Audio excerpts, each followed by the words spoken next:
Tra i suggerimenti della tastiera mi compare la merda più selvaggia e tutto diventa gioco d'azzardo, lacrimoni, prime donne, scandalo. Tutto diventa fittizio, personaggi usciti da Skyrim citofonano affannati al mio indirizzo. Io li penso sempre, creature della cieca eternità non si tolgono il vizio, sentirsi persi, il crollo dei sensi imminente.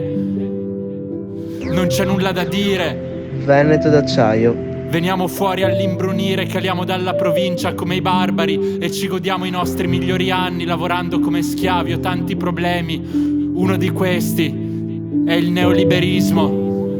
Il femminismo è solo una nicchia di mercato, come tutto il resto, l'anarchia, l'ecologia. Se c'è un bisogno c'è mercanzia e non parlo di spille o magliette. Queste emozioni non sono vere, mai lo sono state. C'era un senso di urgenza che mi bruciava, c'era qualcosa, ora c'è il nulla cosmico che mi consuma. Guardo allo specchio e vedo il vuoto, nei miei occhi un dito, nel mio dito un ago arrugginito. Sentire dolore sarebbe un inizio, sentire amore un supplizio, calore, essere immersi, il freddo e l'alcol, riparati nel vizio, sentirsi persi, il crollo dei sensi.